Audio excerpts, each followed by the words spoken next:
We're excited to have you all here for tonight's Spotlight series on global trends in marketing. The monthly Spotlight series that we do host takes a deeper dive into each one of our specialization areas. The panel we have on the call tonight is amazing, and I know you're all going to leave here with so much information. So without any further ado, I want to turn this over to Auburn Bell, who is tonight's moderator. Auburn? Thank you, Trish. And to everyone, it's really great to be with you all, and thanks for making time. It's so wonderful to have alums, faculty, colleagues, and friends join us for an hour of your day. We can't be more thankful. As most of you know, there are a number of forces that are influencing an organization's marketing strategies and programs globally. And important to note, the marketing organization is experiencing an increasingly important role in most organizations with a broader purview and more responsibility in and around revenue generation. Truly, we have an esteemed panel today and promises for an engaging discussion with lots of beneficial insights. So I'd like to turn to them for a brief individual introduction. And Alyssa, can you kick us off? Sure thing. Hi, everyone. My name is Alyssa McAllen. I'm based in Charlotte, North Carolina, and I'm the lead editor and manager of the US case study program within marketing at PwC. And prior to that, I headed up social media operations at JPMorgan Chase. I can pass it over to you, Stephanie. Perfect. Hi, everybody. Stephanie Woodhouse. I am an undergrad alum of Loyola from '99, and then I received my MBA from St. Joe's University in Philly at night while I was working at an agency as an account manager for 6 years. And then I have been at McCormick actually for the past 18 years, which sounds crazy, both on the consumer marketing side as well as most recently now on the corporate marketing side. And I guess I will pass it over, right? Yep. Michael? Hi, hello everybody. So it's Mike Evans. So I'm based in London. So run a marketing agency that really focuses on the financial services arena, and we kind of specialize in really everything to do with CSR, climate, ESG communications. Background in marketing. Prior to setting up Marketing Alpha, I was headed up global marketing for Barings Asset Management, and prior to that, looked after international marketing for Legg Mason. Thanks, Mike. Last but not least, Fahad. Yeah, of course. Well, good evening, everyone. Fahad Ahmed, also an MBA, but an MBA of Columbia Business School. Joined Deloitte. I'm a senior manager within Deloitte's CMO program. This is a program specifically dedicated to uncover original research and work with CMOs in all of their various needs to really be a friend and a trusted advisor to them.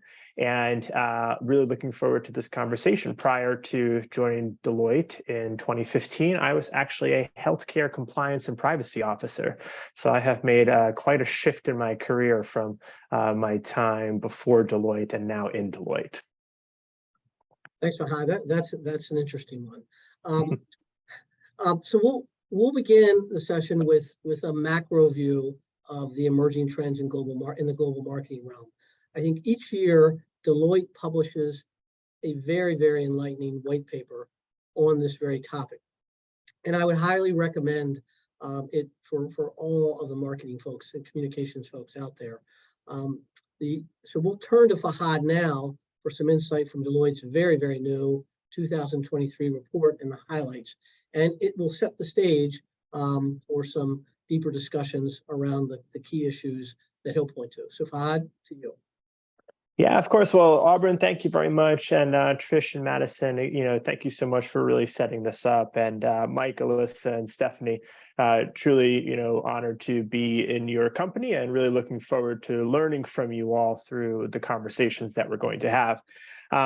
Our Global Marketing Trends report really started in 2019. We've been putting out an annual report ever since then, and the 2023 report is going to be released next week. So you all are getting the first sneak peek that we have ever really delivered externally.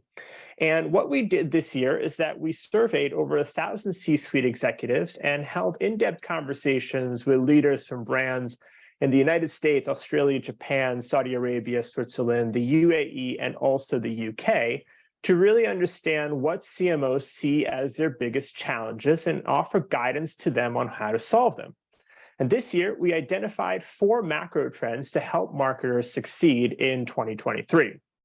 The first one really comes from the challenge that we uncovered in our fieldwork, which is that brands surveyed indicated that navigating economic instability and inflation is their top concern for the year ahead. Now, you might be saying, not a real surprise there, but what was the surprise when we did our work was that rather than hedging their bets on cost cutting, rather than hedging their bets and cost cutting, brands are answering this instability with an investment mindset, growing their organization's capabilities and capacity to endure whatever tribulations and economic downturn may bring.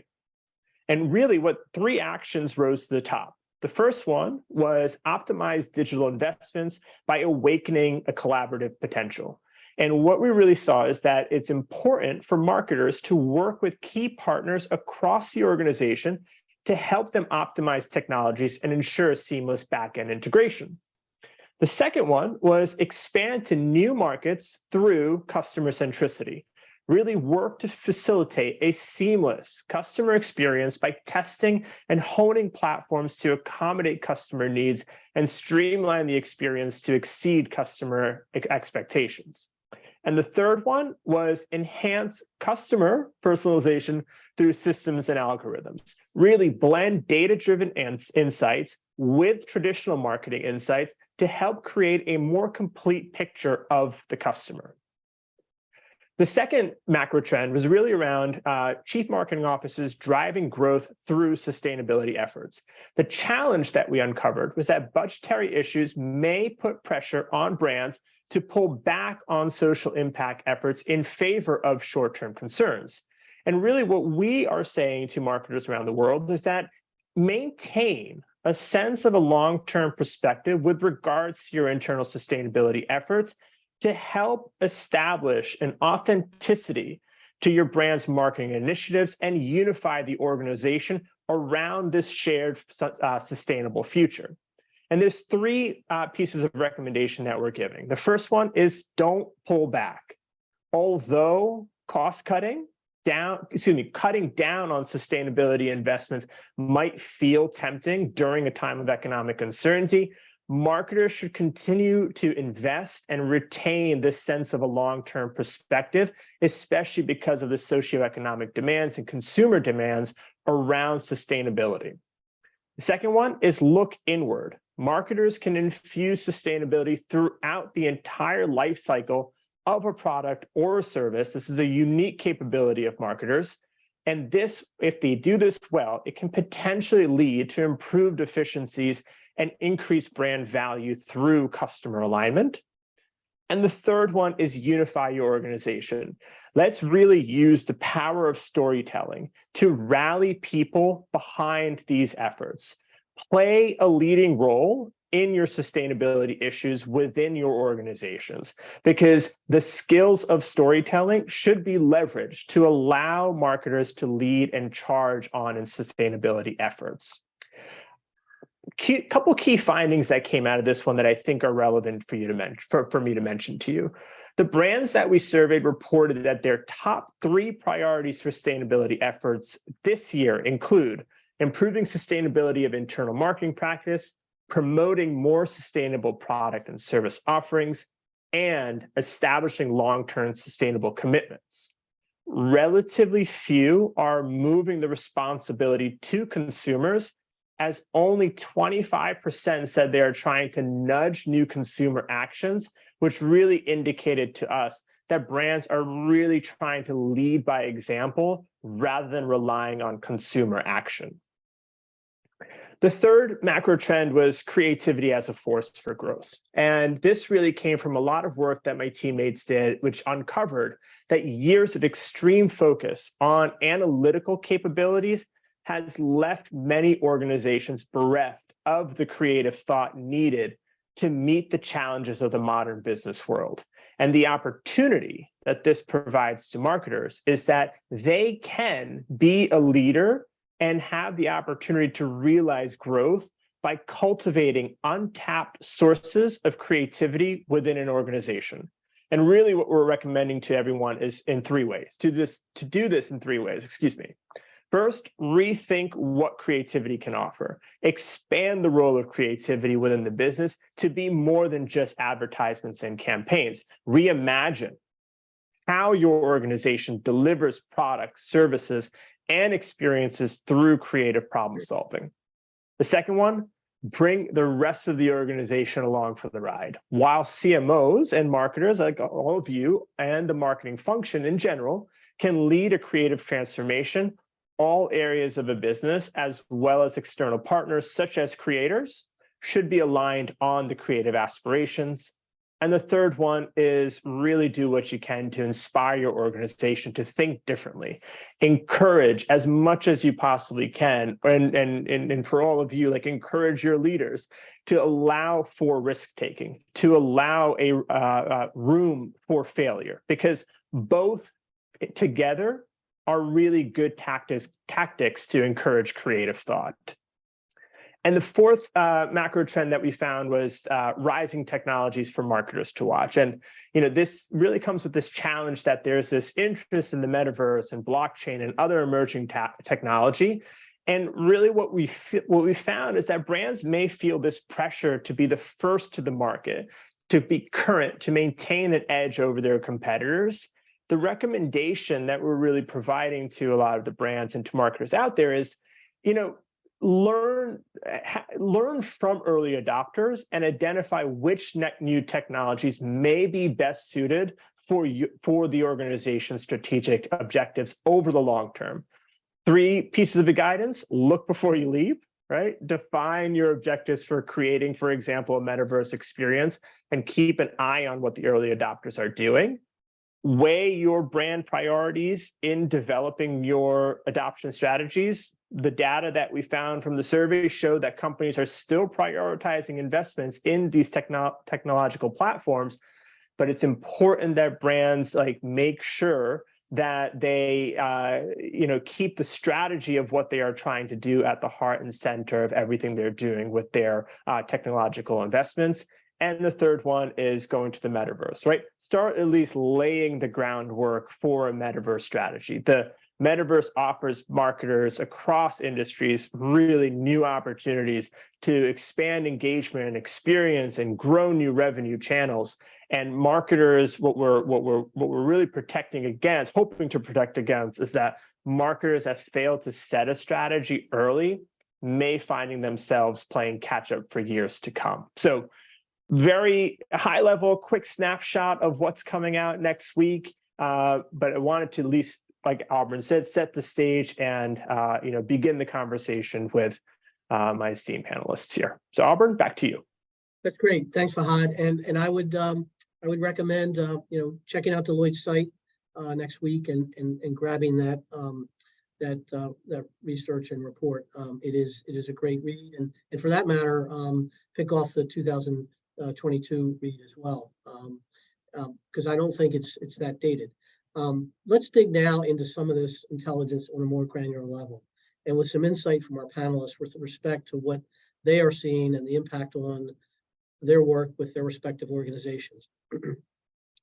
Let's start with the area of CSR and sustainability. Suffice to say, it's an area I think that's evolved over the last decade from many organizations just kind of taking the check the box approach mentality for getting it done, if you will, to one of necessity and realizing if they're not all in and have it as something that's rooted deeply in their organizations, they're not going to be able to compete as well as they once did. So Mike, I know this is an important topic for your work and with your clients. Can you kick us off a little bit with your thoughts? Yeah, no, thanks, Auburn. So I think I'll talk about the challenge first. I mean, the big challenge, particularly when we speak to so I work in the financial services industry, so a big challenge when we speak to a lot of marketing teams across the industry is just a lack of experience and knowledge around the issue of climate and ESG. So we worked with a client last year on a survey to fund buyers, so asset managers or mutual fund companies, so CEOs at mutual fund companies. And one of their biggest challenges was, and 75% of respondents cited this. One of the biggest challenges was just lack of knowledge and resource across the company. So I think that's the biggest issue facing marketing right now. I think what we're seeing from a messaging perspective is, there's a first, what we're seeing is a lot of companies are trying to do the same thing, and so it's becoming very difficult to really try and differentiate yourself, particularly when you actually talk about ESG and sustainability and climate. So it's important for companies to really see how they can pull through that differentiation. So some of the things that we've done, for example, is we've worked with a company on a podcast series where we've brought together experts from academia, climate scientists, fund managers, pension schemes, to talk about climate risk and the challenges. So like a 6-part podcast series. So it's kind of more insight led. So rather than saying, okay, we do this, or this is how we're positioned as a company, we're trying to really provide insight around some of the issues, a bit deeper insight. So go into a bit more detail, so at least we show that we understand what's happening, but in a way that's also reinforcing that your kind of ethos around CSR and climate. So it's trying to think of those different ways to kind of achieve that cut through. And then on the corporate social responsibility side, I think one of the things that we've focused a lot on, we're particularly working with clients, is bringing up to the forefront the employee talent, so the employees being ambassadors of the organization, so particularly around diversity and inclusion, around the social aspect.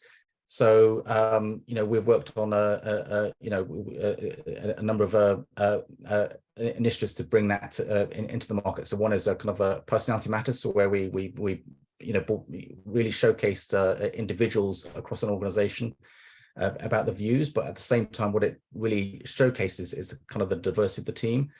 And we're just actually doing something which is around what inspires me. So, but that's linking into what inspires individuals in terms of the issue around the environment and climate.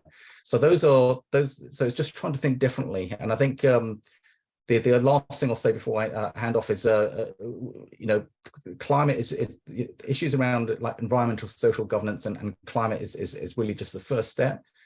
So in Europe, and particularly in the financial services industry, there's now there'll be a bigger focus this year and next year on what we call natural capital, so the environment and biodiversity.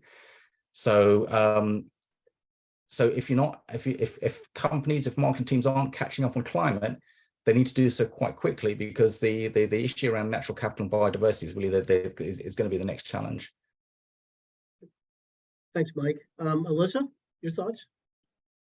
Yeah, a lot of the work that I do focuses around understanding how the internal consultants at PwC are working with our external clients to solve a particular issue that they have. And so a lot of those examples that are coming through right now are helping our clients build their ESG strategy and kind of understanding, what are their carbon emissions? How do their operations affect not only, their day-to-day, but the world at large? And so I think there's a nice connection between having to understand, how your business operates, bringing in not just, let's say, your sustainability team, but finance, operations, technology, marketing, and then being able to build that strategy and take that to market to position yourself differently. On the CSR side, I'd say we're hearing a lot about, customer experience and personalization being key to kind of honing in on your target audience and keeping that satisfaction high. But what's directly linking to that this year, especially, after the pandemic, is having that world-class employee experience as well. So how do people show up as their best selves?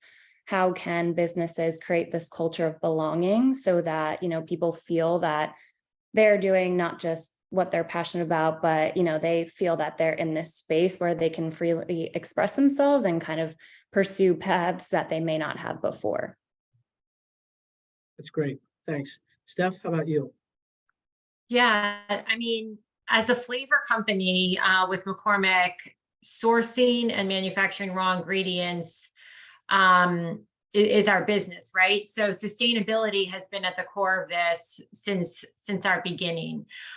We call our sustainability efforts purpose-led performance at McCormick. And a lot of our efforts specifically focus on improving farmer resiliency. So I would say that that's the main one. If you can imagine a world where there are no flavor, right? If you could not grow vanilla beans in the world, if you could not source black pepper. So we are leading kind of I'll say the flavor industry in this space of working with the farming communities, improving the resiliency, as I mentioned,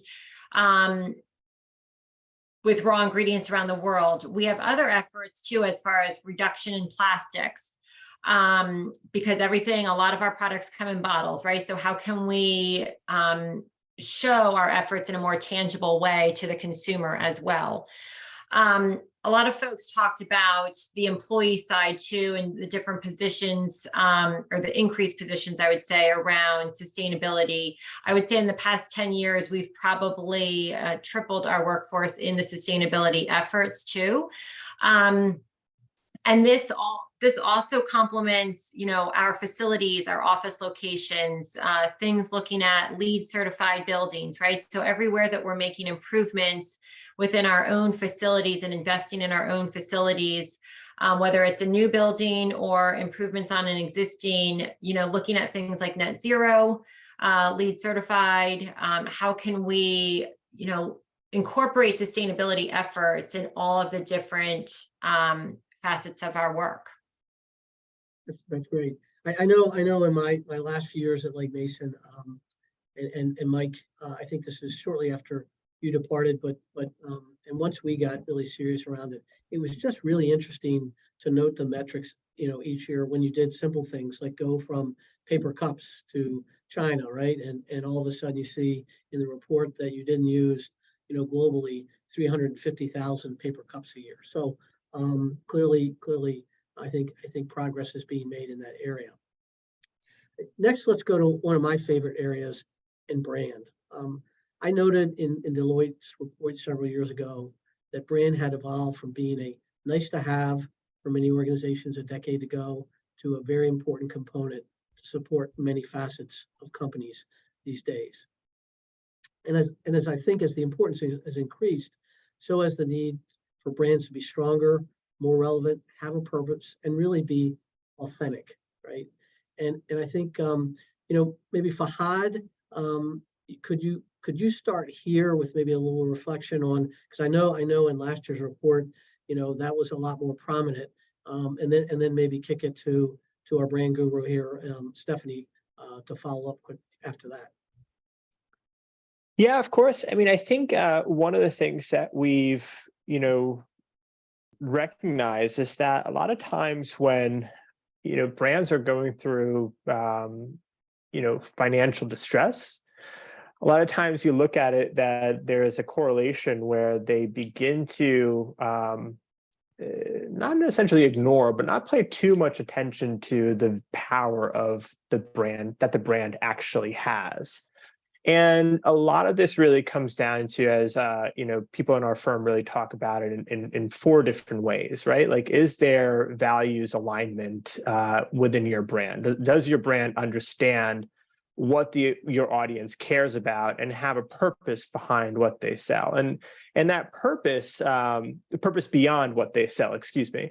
And I think what's important there is to really recognize is that purpose beyond what they sell, that is authentic to who they are and where they can actually make a meaningful impact. There's a lot of different causes that are out there, and brands can speak up and, try to get relevance with their audience within the market. But if it's not an area that you can authentically make a difference, then it's probably not an area that you should be speaking up about, because then, going back to the other, the sustainability topic, you fall into the category of greenwashing, and nobody wants to be in that category itself. The second one is really around experience satisfaction, right? So how do you, not only have a great product experience, but making sure that your brand has a great purchasing experience, right? And essentially a lot of this comes from, and we were saying it earlier with the trends report, is this idea of collaboration, right, with marketers and their product development group really working together to bring out the very best that the brand can possibly have. An example that I commonly hear is Band-Aid, right? Band-Aid has, when you think about their brand strength, as we calculated, a great experience satisfaction score. And you wouldn't think that, but the reason why is that Band-Aid has done such an incredible job really making sure that the skin tone of the Band-Aid and, really resonates with all of their various consumers, and that helps their brand worth. The other one is message memorability. Did people actually resonate, and are they still talking about it? And really this comes into, breaking codes of convention, doing things that will allow you to maximize the impact of what you are trying to say, and doing those things in a new way. And really the last one is to really improve your brand strength and really put yourself in a great position to have power in your brand, is that share of culture. Are you actually tapping into what is being talked about, again, in that authentic way? I think that is just the key to that authenticity element is very much the key to making sure that you are protecting, preserving, and really accelerating the power of your brand. Thanks. That's great. Steph? Yeah. As I mentioned in the opening, I've been with McCormick for 18 years, and I would say even over that time, it's been this evolution of the brand and how consumers feel about brands and brand loyalty. So when I started, McCormick was pretty much the dominant brand on the shelves besides private label. When you would go to the grocery store, that's pretty much all that you saw was a sea of red. Over the years, honestly, there have been a lot of more niche or custom spice brands, flavor brands come into the market, and their little twist was to talk about, a specific country that they were sourcing from, or go into a lot of detail, mainly on social media about all these wonderful things that they were doing with the sourcing countries or bottling, why theirs was so much better product. The reality was McCormick was doing that all along. So kind of this evolution of how you communicate and message out how your company, but nobody ever expected that, because McCormick is, a larger billion-dollar company, right? So they're like, oh, it's this big box retailer. They're not really understanding everything behind the scenes. So fast forward to why talking about the company, even behind the brands, are so important. And it really does link back, a lot of it to sourcing efforts from McCormick, sustainability efforts from McCormick, talking about how we have built these longstanding relationships with the farmers, how we're actually supporting them through financial plans, providing medical centers, schooling for kids in the farming communities. All of these efforts, they're not just what we're talking about. We are actually doing these things and showing action, as far as we are a company that cares about where we're getting our products from, where we're getting our ingredients from. And so I do think that is really important about talking about the company more than ever. And then just one last thing I will say, not on the sustainability effort, but I do think the culture of the company is also equally as important to talk about, because as people are buying the brands, they're talking about this and they're looking at brands. Would this be a company that I would work for? Is this a company that I share values with? And that's why you have to talk about yourself. You actually have to pat yourself on the back and talk about all the good things that you're doing. Thank you. And Michael, your perspective? Yeah. So just on that point, Stephanie, I think it's a great point on culture. And I think, for me, it's also how you express that to clients, so they kind of think about, is this a company that I want to do business with? So I think that's the culture is really key. So I think a couple of things. One is, particularly to some of the organizations I work for and some of the organizations I represent, the big challenge is working with smaller to mid-sized firms. How do you really differentiate yourself against the larger, really big players? So, for example, like BlackRock, huge company in Europe, really well-known brand. When you're working with a more small to mid-sized players that don't have the brand strength, how do you really differentiate yourself against those companies that are really taking the kind of lion's share of money? And so I think what it requires, particularly with marketing teams, and that this was mentioned earlier with Fahed, is just it requires a really strong analytical, creative thinking to really get a sense of how you can actually position yourself in the right way through creative marketing. Also, messaging obviously needs to be authentic. But I think when you're working with or working for small to mid-sized companies, developing that brand and trying to find that differentiation is quite a challenge, particularly when you're up against the bigger names. And I think brand, and then I think going forward, and this is highlighted actually in a recent Deloitte survey which came out 3 or 4 days ago. They cited, and this is what we're seeing in Europe, that they talked about again sustainability and climate change, and they talked about the kind of messaging, getting the issues right, and the top 5 benefits. 55, the highest one is 55% brand recognition and reputation. So I think the kind of brand, the kind of brand story, some of the elements of the brand story are shifting because of this big focus on sustainability. And yes, you can't be seen to be greenwashing, but at the same time, it's going to be important for companies to ensure that they actually have that kind of sustainability ethos right across the value chain, but also the fact that the employees really believe it as well. So kind of the CSR effort is going to be key. So I think going forward, I think the sustainability piece is going to have a much bigger impact, I think, on brand and the ability to actually attract employees. Okay, thank you. Melissa?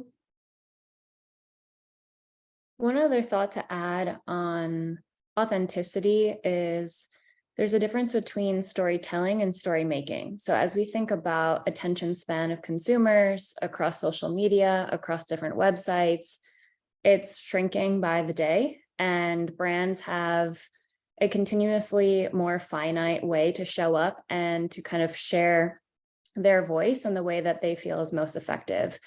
A lot of times brands are trying to scale and are trying to do everything, and there's a balance. There's room and merit for having a holistic marketing plan, but also kind of showing up choicefully and, in a way that you've kind of done that research on the back end to understand where your consumers are going to resonate with it most, and leaning into that storytelling. So what is it that's true to what your business is, like Fahad had mentioned, and how it contributes to society, not, the latest trend that you're seeing or trying to compete with, and inserting yourself and may show up in a less than ideal way, because consumers are seeing through that, especially after the pandemic, and really just want that humanized element to show up outside of the day-to-day transaction. That's great. I think, thank you.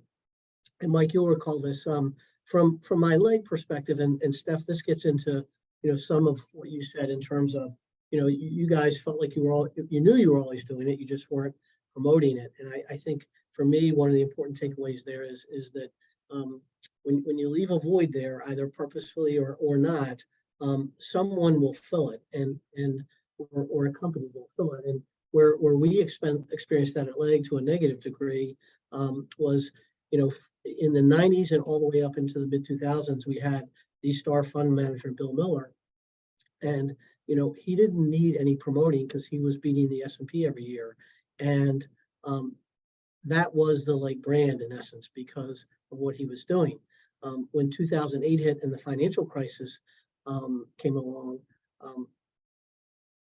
Bill was also the brand, and it really, really worked negatively against us because we didn't do anything to diffuse it, and we just let it kind of hang out there. So thanks for bringing up that point, Steph. I appreciate it. Well, and I think Auburn, just quickly as well, one of the one of the other the market dynamics can change how your brand is perceived, and you could still be selling the same product. So again, in the asset management space, there are one or two players in Europe that have been really, really strong in terms of their approach to sustainable investing. But everyone else is caught up now, and so they're kind of trying to find their way, and they're kind of losing some of their brand relevance, and so external factors and impacts can also creep up and actually have quite a big impact on the brand. Great point, thank you. So we'll go to the next topic, and I think one of interest to many, data and measurement and you know, managing analytics. I think, again, without question here, marketing and companies' programs and their efforts are increasingly beholden to measurement. And with quick access to data, providing immediate results and the expectation that data will be used to pivot and change strategies and programs that aren't generating acceptable results, it's becoming, you know, almost an imperative with every organization.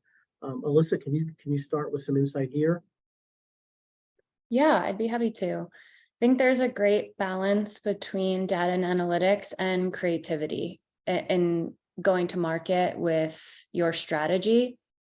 From a social media perspective, the creative is incredibly important because we are consuming content more visually more than ever.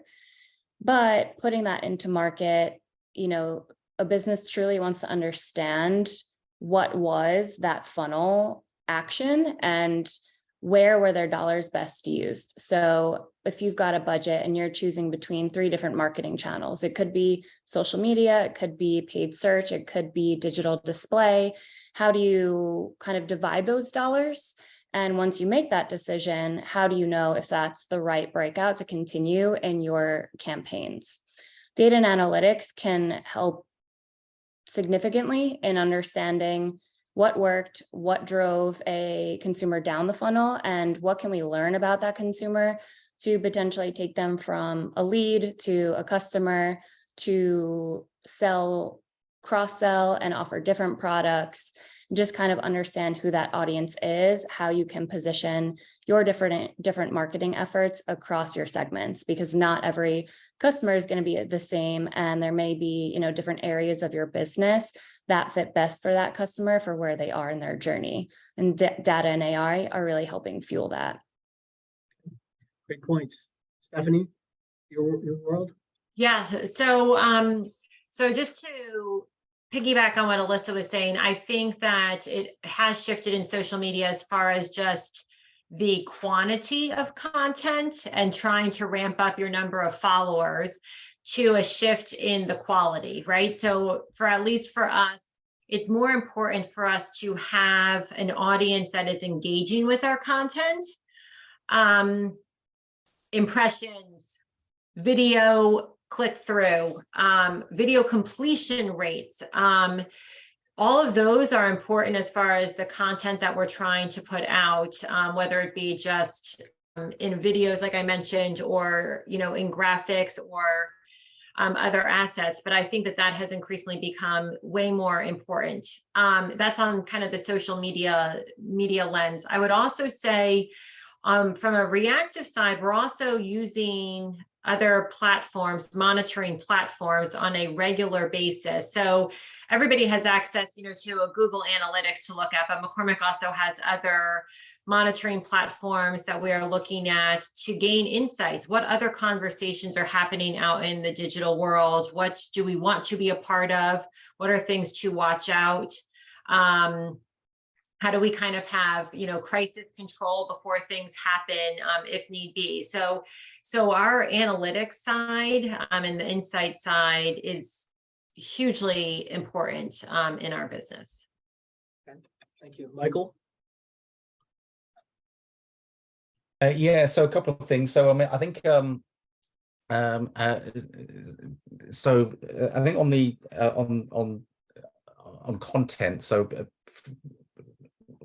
our focus is particularly in the asset management industry is you have to really justify the budget. So if we're actually so a lot of the spend invariably in asset management companies goes towards content and content dissemination. So we're very focused on actually trying to work with platforms like Dinomi, for example, where we can, if we're pushing out content across or sponsoring content across, 20, 30, 40 different publications, it's always good to really just get an aggregate view of what that content's doing. And sometimes it just could be very time consuming if you don't pull all that data together.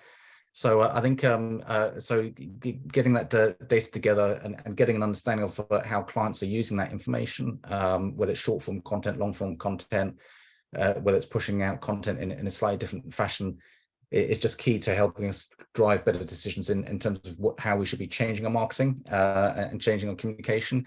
And I think on the social media side, I mean, I agree with everything everyone is saying. I think what we tend to focus on in terms of the analytics as well is not necessarily what obviously we're very interested in what clients are doing and how clients engage with social media, but we're also really focused on how influencers and decision makers are actually engaging with social media. So we look at those metrics and encourage firms to look at those metrics because sometimes that can give you insight and intel to be able to then drive how you might want to direct some of your marketing dollars and marketing content. So we really encourage firms to spend quite a bit of time on that kind of data intelligence on the social media side. Okay, thanks, Michael. Fahad, you set the stage there. You have any follow-up comments? Yeah, I mean, I was going back to a point that Alyssa made.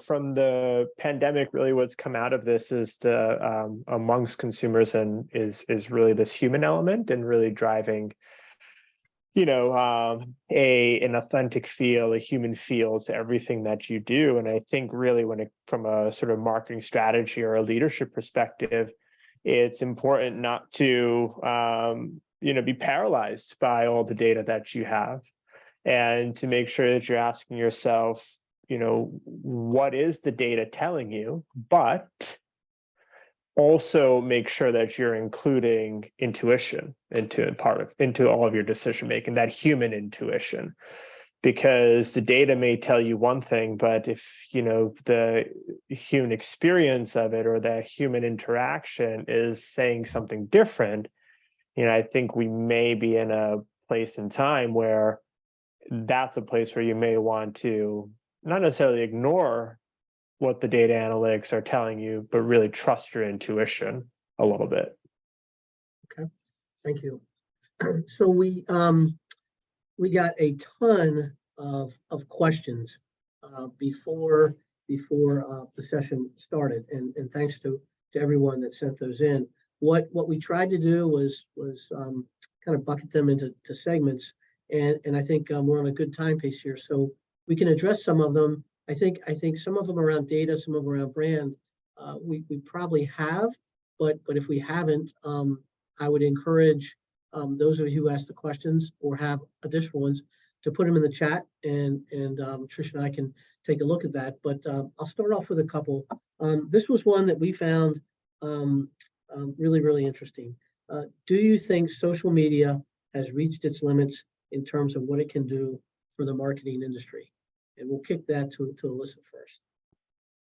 Thanks everyone for the great questions. And I love this question. I've seen and read a lot about the shift from Web 2.0 to Web 3.0. So 2.0 being social media as we know it and search engines, moving to the metaverse blockchain. And I don't necessarily think that 2.0 will go away. I think, in this transition, there's going to be a lot of ways where they work together, and pieces of 2.0 are helping to build 3.0. And what I mean by that is, 2 years ago, we were seeing within social media influencers post about exclusive concerts that were being hosted within the metaverse, or, one-of-a-kind sneakers that they were trying to promote, but the only way to get that sneaker, a physical object, was in the metaverse. So I do think there's going to be a lot of cross collaboration there.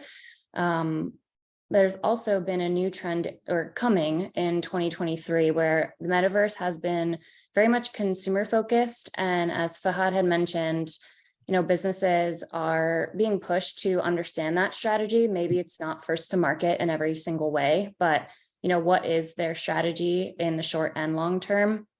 And with that, using their social media knowledge, what they've already learned about their customers or consumers there, and kind of bringing that into this newfound strategy.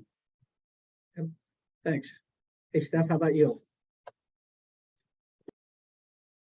Yeah, I agree with everything actually Alyssa said. I think it's going to be a continual evolution. I don't think it's going away. It's just, enhanced platforms, new platforms. I mean, even look at the past 10 years as far as the different social media channels that have risen and, lost focus and attention as well. McCormick just launched into the metaverse as well. So I would say even, companies and brands that have been around a while are still adapting to all of the new social media platforms. So you guys can all check out McCormick's House of Flavor, which just went into the metaverse about a month ago. So, I mean, we have to just keep up. I think that's the bottom line, right? You just have to keep up and know what platforms are out there and know where your target audience is. I don't think every platform makes sense for every brand and every company either. No, I totally concur with it. I think one of the most important things that a company and brand have to do is really, take a strong look at the different platforms and which ones are most relevant. Absolutely. Fahad, thoughts there? Yeah, I think everything, particularly resonated with what Stephanie said. I think it's spot on. Just it goes back to what is the strategy, right? Like, why are you there in the first place? And Alyssa's point, is your audience even there? Because if your audience isn't there, then why bother? Why are you going to push that?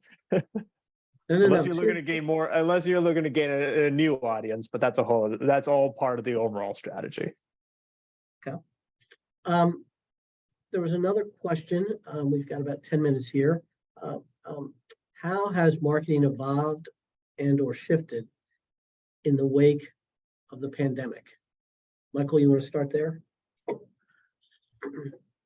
Yeah, I think it's it's shifted quite a bit. I think for me, my experience is it's really raised the profile of marketing, because during the pandemic, so we again in the asset management, it's very service related, service businesses. So you're not selling products, well you are, but not to the same extent as like McCormick, but it's highly service orientated. So during the pandemic, the sales teams, the relationship management teams weren't meeting clients. They're all in lockdown, so there was a huge emphasis on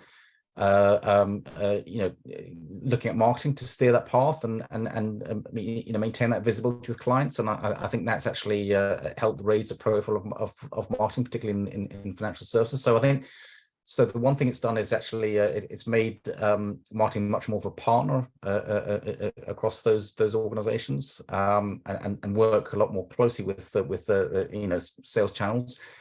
I think the way that people consume content is different. So I think the pandemic's almost given marketers an excuse to be more creative, do different things. And so you're seeing a lot more, particularly in my space, a shift into video, more into animation, but also the way that marketers used to service the channels pre-pandemic is different now. So we were talking earlier about events and stuff like that. That's all changed. So I think that the whole marketing mix and the way you actually reach your audiences is shifting and changing.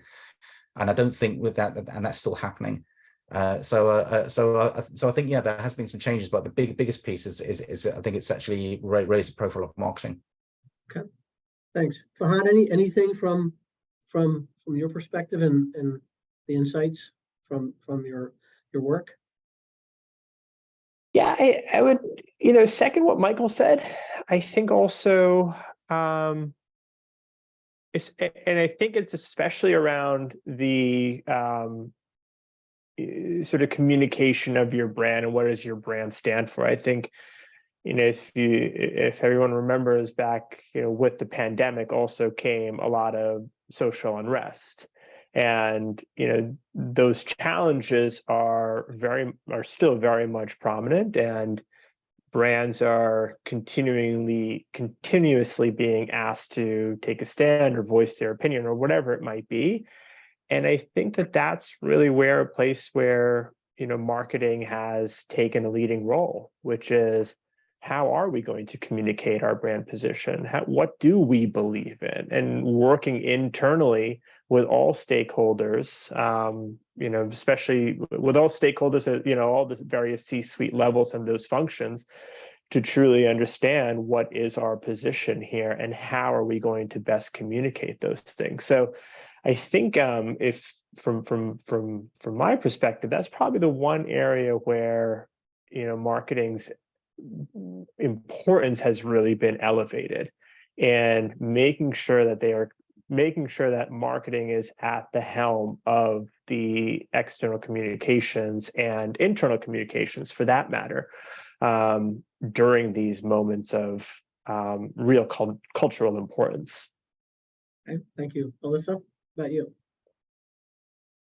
There was definitely a shift away from making messaging about the company and bringing it towards making it about its people and its customers. So how can these businesses show up in ways that go above and beyond what they may have been accustomed to in the past? There was, I think, a sense of building a community and just trying to provide experiences for its people and for its customers in these untraditional ways, whether that's, virtual gatherings or trying to figure out different offerings that they can provide to help lighten the load for folks during that time. There was a very reactive nature at first, as we were all going through something that we didn't fully understand, and how, business is taking this approach of how do we maintain that, make it more proactive, and maybe it's not, offering those same things, but building that mindset into how they're, helping their customers. Okay. Steph, final thoughts? Yeah, I would just say different from like marketing and social media efforts, I would actually say McCormick also looked at different ways to innovate products around what consumers were looking for in this time. So, people were cooking at home way more during COVID, right? And then we had this shift of everything having inflation and increased prices across the board. So what started to happen was consumers are buying, I'll say, cheaper cuts of meat, right?